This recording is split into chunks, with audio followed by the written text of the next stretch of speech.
Welcome to another video, everyone. We're going to be looking at T2 Cortex units. So some of you might not have seen videos like this, but we just basically break down everything on the website and just go through it and see how we can apply it to our games.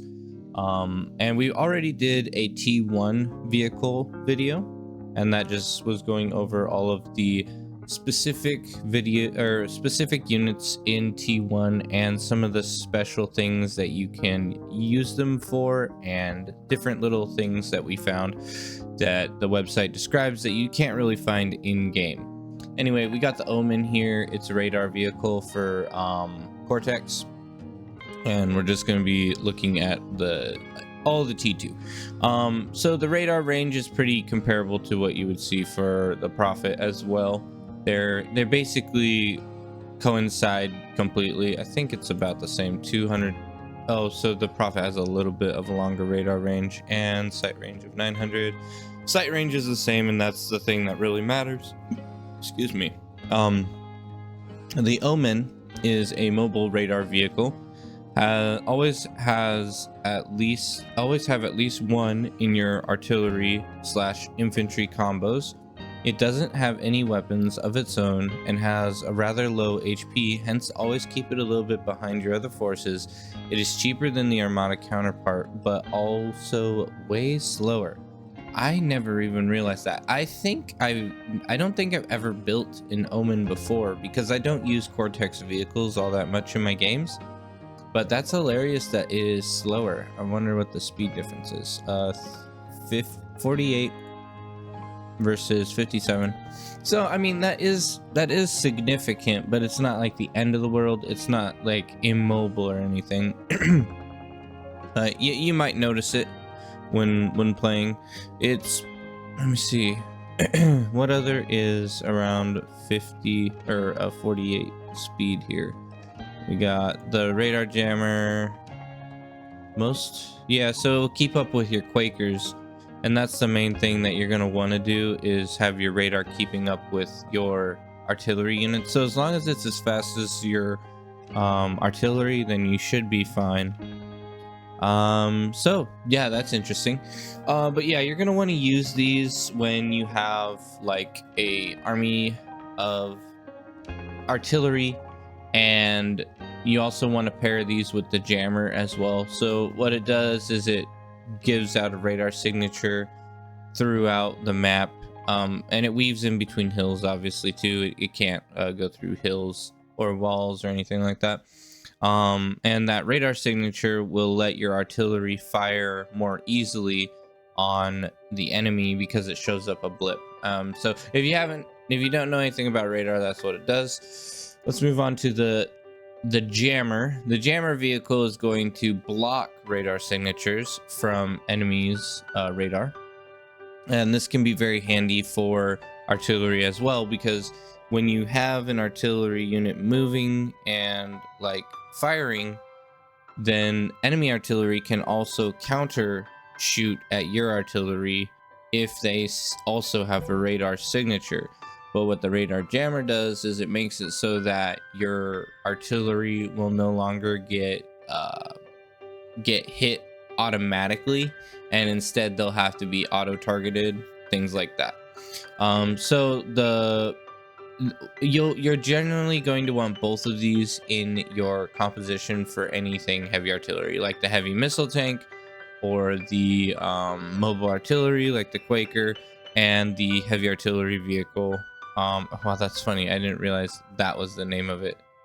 Wait, is it? Oh no, the Tremor. Okay, that's why. Yeah, the Tremor. You're gonna want them for the Tremor, the Banisher, and the Quaker. So just incorporate these throughout all of your compositions. Well, the Obscure is a mobile radar jamming device that can hide units away from enemies' field of view. Well, not field of view. I would say just hide them away from the radar signatures. This is a little bit misleading. I think it might cause people to assume that they have the ability to block line of sight, which isn't true.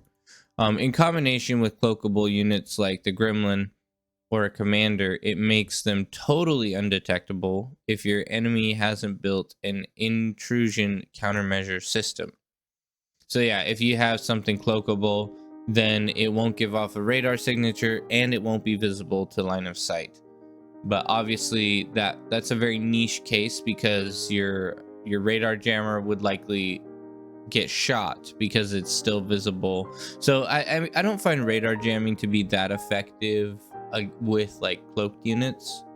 uh, Obviously it's nice, but it's not something you get to do, like actually use that frequently, especially not with the vehicle radar jammers. The building radar jammers, however, are cloaked themselves, so that might make it a little bit nicer on that side of things.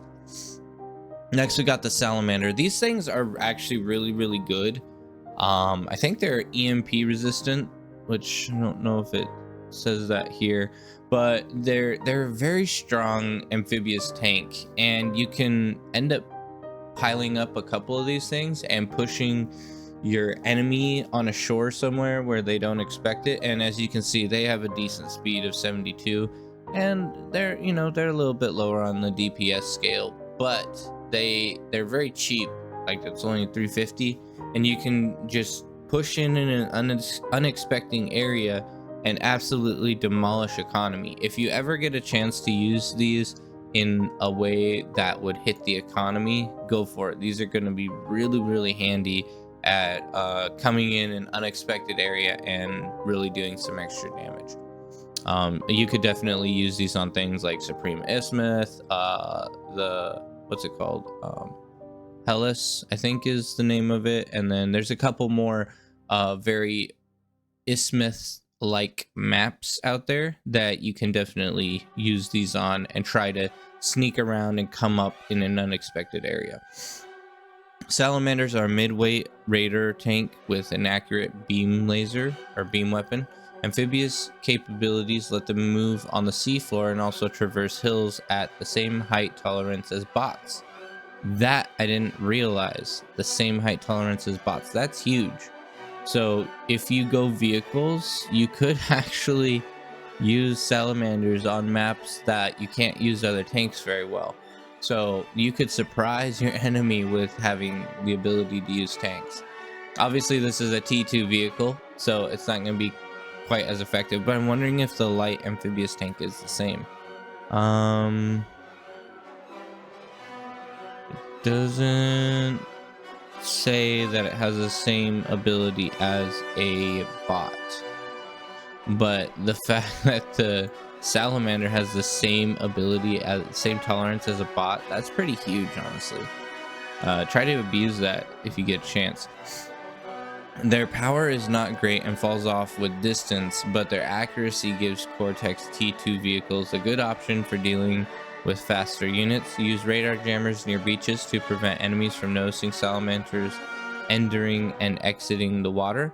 Unlike jaguars, salamanders don't pack AA. Don't expose them to EMP drones or gunships. Okay, so they aren't EMP resistant. That was my mistake. I thought for sure they were, but they are not.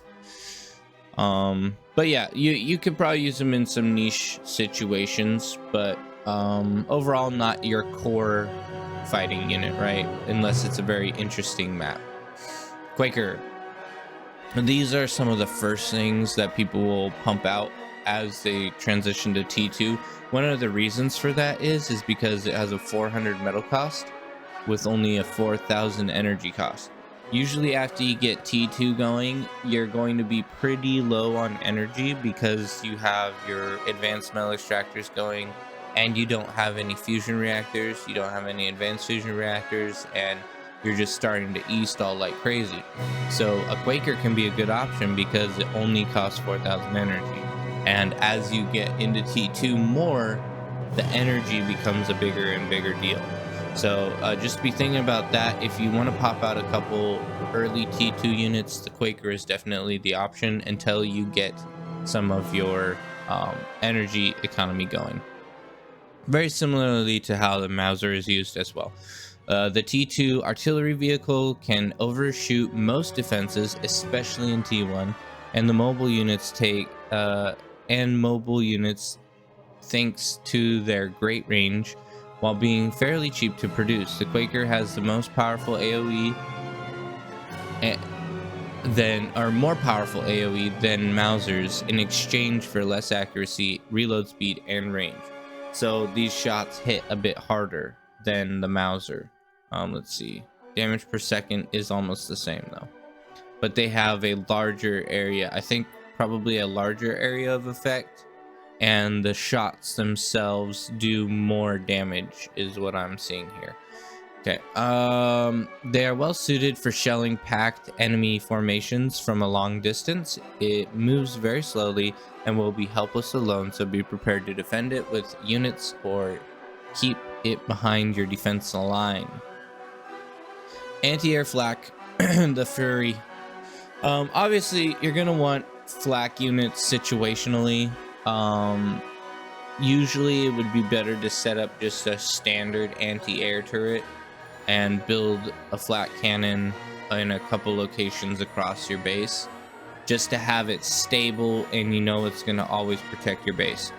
But if you're pushing in and you're gaining a huge advantage with your T2 equipment and you start to get hit by EMP bombers, other bombers, maybe some Shuris, it could be very handy to have a couple flak vehicles go with you into battle. The only problem is they're pretty fast compared to a lot of other units, and they can end up getting into the front of the fight and just instantly dying. So if you do have the anti-flak or anti-air flak vehicle in your compositions, make sure they stay with your artillery section so that they don't end up driving straight into an enemy force and getting absolutely dumpstered by land units. So, but they are very effective against basically any air, and they'll really wreck your day if you're trying to push someone who has a bunch of these with air. The Fury, I think Fury is a mobile anti-air tank equipped with a flak cannon. Its weapons deal ludicrous amounts of AoE damage to aircraft and can easily take down all T1 and most T2 crafts they come into its vicinity. Flak weapons are shorter range compared to other AA weapons, hence try not to keep it too far behind the rest of your army. It doesn't have anything to fight with against land units, so keep it covered. Yeah, that's what I was essentially explaining. You want to make sure that they are covered and protected because they don't have anything to fight against the land units. Exactly. But yeah, very effective unit, very good at what it does, and the enemy air player will hate you. All right, T2 constructor. We're not going to go over the construction stuff very much. We've already did that in previous videos, but I just want to point out a couple things that are pretty important.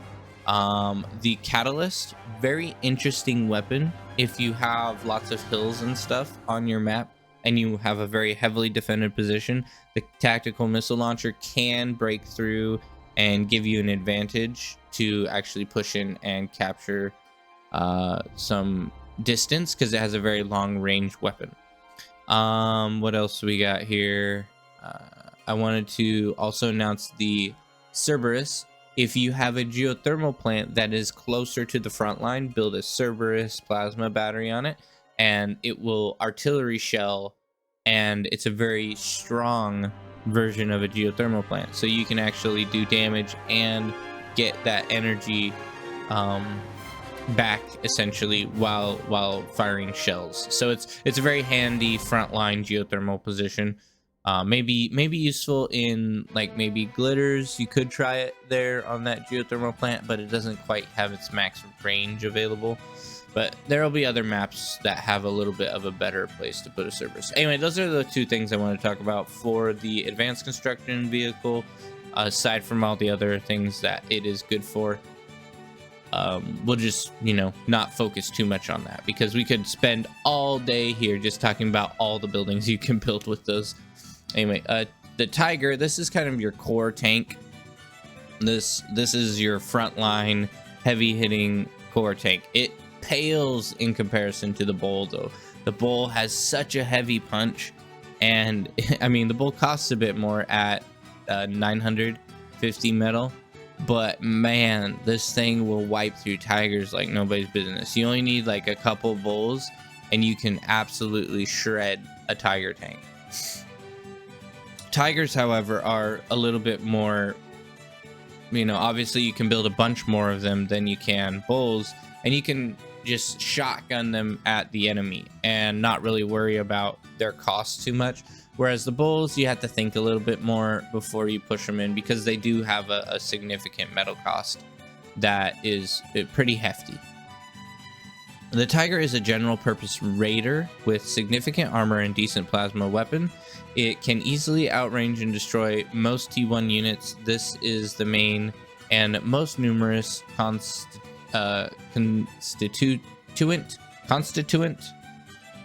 Not really sure.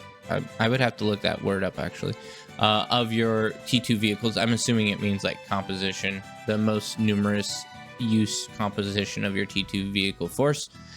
Build them in huge numbers to overpower your enemy with sheer force. It is cheaper than more armored units like the bull, and it deals less damage and offers shorter range. Combined with the banishers, it makes a good counter to bulls. So yeah, we'll get into the banisher later. These things are actually really underused in my opinion.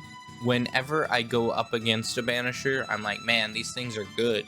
So we're going to be talking about that later. But yeah, these guys, you can build a ton of them, and they don't really have too much of a cost to them, so it doesn't feel so bad if you lose them, unlike the bull.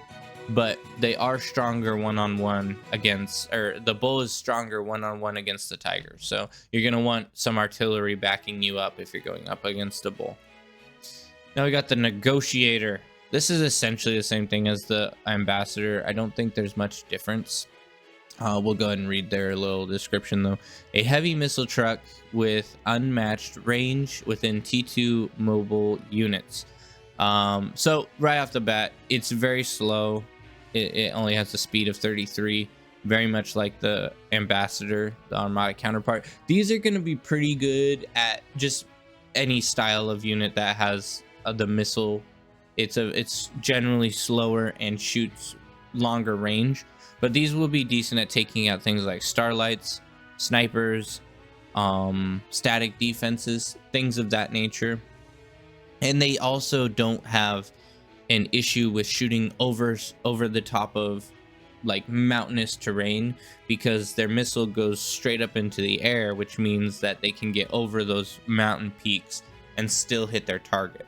So very useful in the canyon in glitters, to build a couple missile units to just launch bombardments on known static defenses and just kind of spread the map with destruction. That'll definitely make your enemy irritated. Anyway, yeah, it's a very immobile unit. It shoots missiles along a high altitude arc, enabling you to track down targets covered by walls and hilltops. It assumes range, or its awesome range makes it a perfect siege weapon, able to quickly obliterate enemy defensive structures and destroy static targets like the geothermal power plants. And in fact, that becomes even more important with glitters now that there is a geothermal power plant in the canyon in a somewhat susceptible location. It's very costly, but its stealth capabilities keeps it hidden from radar. Is that the same with the ambassador? I don't think so. Does it have a radar jamming?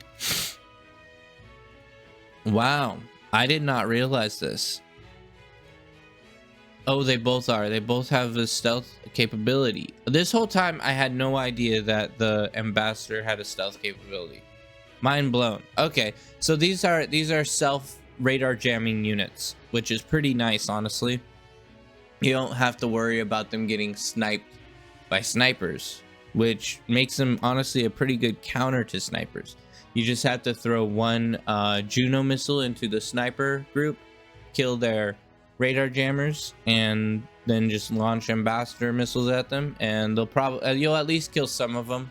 Obviously the missiles fire pretty slowly, so you might not get all of them, but you'll get some. Help us against mobile artillery. Always keep them protected by your infantry. A bit cheaper than its armada counterpart, the ambassador.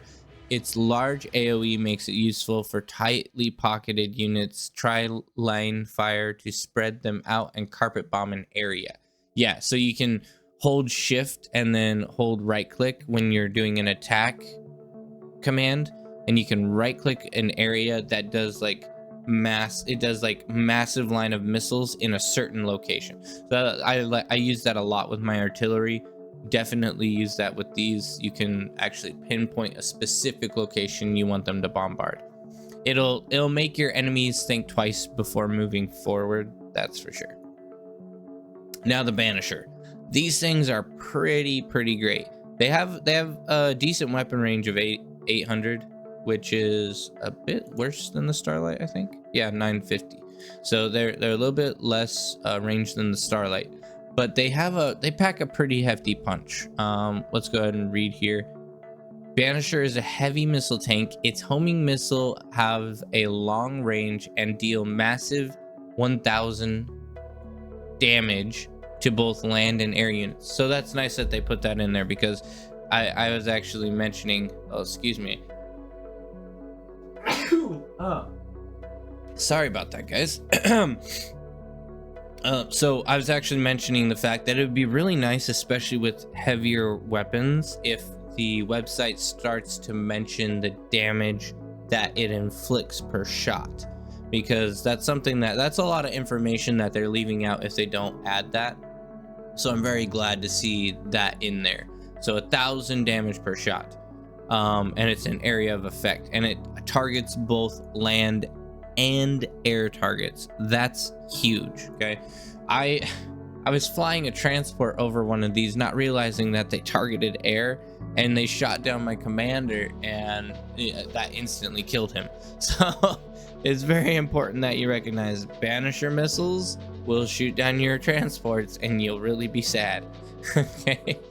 But with a long reload time, that leaves them open to counterattack. So like they were saying earlier, pair these up with Tigers, and you can have the long range with the heavy missile, and then also have your Tigers as like your frontline barrier to maintain like a distance between the damage, because they're not that tanky. I mean, 2000 health. I'm pretty sure the Tiger's more than that. Yeah, 5000 health. So you're gonna want the heavier units up front taking the hits, while this is launching missiles towards the front as well. It is a good hard counter for hounds. Okay, that is big, because a lot of people struggle when hounds come out, because they're very, they have a very long range and they do decent damage, and they can whittle you away over time. So if you have problems with hounds, definitely try some Banishers, and they'll auto target, which is really nice. Anything that auto targets is going to be pretty effective. Like the Janus missile, it tracks the enemy if it tries to move away. Anything with a tracking missile like that is very nice. Since it cannot dodge the missile, yeah, hounds will not be able to dodge the missile exactly. Banishers can also soften up units that may outrun your support army, like the Jaguars. Okay, I don't know why it's showing the picture of the Banisher, but okay. A couple links need to be fixed here, but it's no big deal. The Jaguar. And now Jaguars they're not really that big of a threat. A couple Tiger tanks can easily take out a group of Jaguars with not much issue. The Banisher also is a flexible anti-air unit. In fact, I would say a good composition would probably be just to not build a flak and build a bunch of these instead, because you can hit you're spending 1000 metal and you get to kill the front line very effectively, and you get to do anti-air very effectively. So you're essentially putting all of your resources into one style of unit that can do both jobs. So if I would probably not even worry about flak and just get the Banishers, because they're gonna always be doing damage. Enemy air flying over, they're doing damage. Enemies towards the front of your, the front of the line, they're doing damage. So that seems like a pretty good metal use to me, but they are quite expensive at 23,000 energy and 1,000 metal. That ain't nothing. The Banisher is a flexible AA unit and is a threat to Roughnecks, Silhouettes, and the Leech. Those are all gunships. In 2 or 3 shots, it's important to note that the Banisher prioritizes ground units first. Okay, so that is a big deal. If they're being pushed by ticks, they're gonna shoot a missile at a tick instead of a bomber. So that's not ideal, honestly. Its slow turning speed can easily get killed while moving into range. Remember to keep its broadside facing the enemy so it can turn around and run. Use sparingly as a first strike unit for a devastating opening punch. Never rely on the Banisher alone. Always support them with other forces. Yeah, I would definitely support them with Tiger tanks to just hold the front line and take the hits while the Banisher puts in its payload. Next, we got the Poison Arrow. This is probably the EMP resistant tank. I'm pretty sure they have an EMP resistant tank. The Poison Arrow, I don't know if I've seen this come out that much. Most of the time I see the Salamander. The Poison Arrow, I don't think I've seen that much. At 1,000 metal and basically 30,000 energy, that's pretty hefty cost. The Poison Arrow is a heavy amphibious tank with thicker armor and powerful AoE plasma cannons. Too expensive and slow to use alone. Its niche lies instead in easily killing groups of units sent to counter amphibious assaults. In essence, it is an upgraded pounder with much greater range and speed, yet it is still quite vulnerable to T2 skirmishes and assault tanks. Yeah, you're in T2 and you have a tank that costs 1,000 metal and it's an upgraded pounder. That's not very promising. So it does have that stun capability, it sounds like, though, where you can shoot a lighter unit and it will knock it back a little bit, which that can be handy if you're taking out like T1 spam especially as well.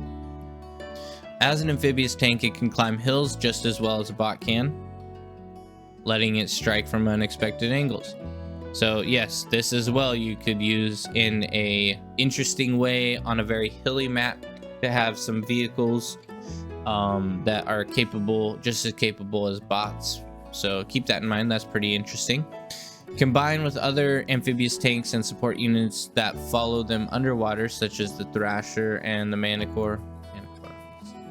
Oh, yeah, that's not that valuable. That's all anti-air and repair units to reclaim the wrecks. Yeah, I mean, you could try something like that, but honestly, if you have the chance to just go for standard play with a standard assault, it's more than likely going to be more effective than using amphibious tanks.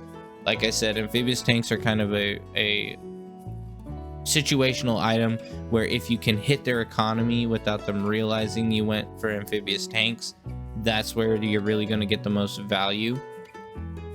If they are already protecting that area, though, it's just they're not worth it for the metal cost and for the amount that they actually do. They're just too weak. It's essentially a pounder, like they said. Anti-nuke, the savior. This is a mobile anti-nuke. It has a little bit of a smaller range than your standard anti-nuke. So this is good to have at your frontline forces if the player or one of the eco players maybe went for a nuke. You can definitely have one of these at the front just to defend your forces no matter where they're going. I would definitely put these in the artillery section so they don't get damaged, because they're only good at protecting from nukes. The Savior is a mobile anti-nuke missile system. It has a shorter range than a regular anti-nuke static structure, but you may move it around wherever you want. In a late game, it is very important to combine it with your striking forces to prevent them from getting nuked out of your territory. It stockpiles one anti-nuke in 90 seconds. I wonder how many it can store. It might only be able to store one at a time. It doesn't really say. I haven't really used them, but good to know they are there if you get into a very long late game, they could be very handy.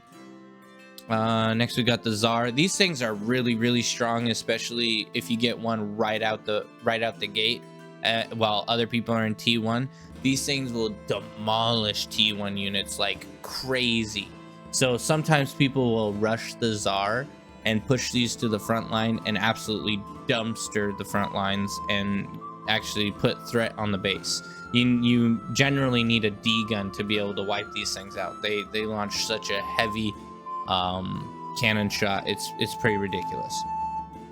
The Tsar is a super heavy tank equipped with a powerful AoE plasma cannon that can obliterate whole groups of light units with one shot. It's a very heavily armored and can take in massive amounts of damage. It defines a great use in early T2 game. It defines a great use in an early T2. Yeah, I mean, that's an awkward way of saying it, but essentially they're just saying it's very good as one of your first units, and it's very similar to the Fat Boy. It's just the tank version. Fat Boys are used quite frequently and probably underused. These things have a super good damage per second as well, and they're pretty tanky. So yeah, you'll see these in your games on occasion, and the Tsar, they'll definitely pack a punch. Take it in the front, covered by some anti-air units in order to push through the remaining T1 units and defenses like a knife through butter. Just like through butter. Though, better to try not to lose it because it leaves a precious wreck of 894 metal. That ain't nothing. That definitely cost you. And they'll suck that up and fund their army with it. So yeah, very cool unit, very popular unit. Definitely try them out. You can try what I did when I used them is I had some Tsars and some Tigers mixed together, and that makes for a pretty interesting combo because the Tigers are a bit faster and they can kind of be more of a raiding unit, while the Tsar is packing the heavy hits and a bit slower. The only thing is you're kind of susceptible to ranged attacks at that point because the Tsar doesn't have a super long range. It's only 650, which is decent. It's pretty good range. It's just not incredible, you know. Next we got the heavy artillery, the Tremor. This thing is really effective. It's got these it's like a constantly rotating mortar fire, so it just shoots out mortars one right after the other back to back. This thing is pretty insane. It's got a really good weapon range of 1400, and it does a massive area of effect where it just lands shots within a pretty large section. It's very great. Just make sure that it's not just on auto fire at will. This needs to be a targeted fire where it's shooting at a specific location rather than just shooting free fire, because like it will absolutely shred enemy or allied forces just indiscriminately trying to kill a tick, you know. Tremors constantly fire high trajectory shells at an incredibly fast pace to carpet bomb whole areas, even over walls and cliffs. Its huge range exceeds any other T2 mobile artillery such as the Ambassador or Negotiator, but it does have a very high cost of 50,000 energy, so you don't want it to die. It's like the same cost of energy as a, let me see, I think that's the same cost as you would have for an Aphis, but the metal cost is a bit lower. But yeah, it's a very expensive unit, but very effective and a high range. So crank these out if you get a chance. It is useful on maps with many natural barriers separating different sections and bases. The Tremor has 2 firing states, spread and focused, which is set by default. I actually didn't even know that it had 2 firing states, so I'm gonna have to check that out myself and test the 2 different versions. I think I've always used the focused, I guess. So focused fire tightens its accuracy at a cost of the firing rate, while spread decreases the accuracy but increases the firing rate and damage per shot. this might be better, honestly, spread fire, because if you're like how you're supposed to use this unit, you're just trying to weaken the units that are pushing you, like T1, spam, or maybe some of the defenses they have in a longer distance, and maybe they have their troops lined up in a front line, a formation. You're just trying to shell that location indiscriminately. So the accuracy isn't as important, but if you can increase that damage per shot, definitely worth it. Tremors are a major friendly fire hazard, highlighted and boldened with an exclamation point. Be careful when firing anywhere near friendly units. Tremors are an efficient counter to large amounts of slow, weaker units such as sharpshooters, Mausers, and are vulnerable to being pushed. Consider building fortification walls as bunkers to keep them safe while they are firing over the walls. I honestly think that's a great idea. People never do bunkers, people never build T2 walls really, and it's a missed opportunity. T2 walls can be great for defending certain locations and just maintaining a little bit of extra buffer between you and the enemy. I mean, they're very, very cheap. We can look at them. They're 40 metal and they give you 9,000 health essentially. You build a couple of these and you're gonna be looking pretty good. They're definitely worth it. So yeah, that is it for the T2 tanks, and we are done with Cortex tanks at this point. So I hope you guys enjoyed. If you did, definitely subscribe. If you haven't, check out the Discord page, especially if you made it to the end. That means you're a big fan. So the Discord page will have plenty of other fans just like you that you can hop in and hang out with us and go over YouTube video ideas and different just entertaining things about Beyond All Reason will be thrown around in there. As always, I hope you guys enjoy the rest of your day, and I will see you on the battlefield.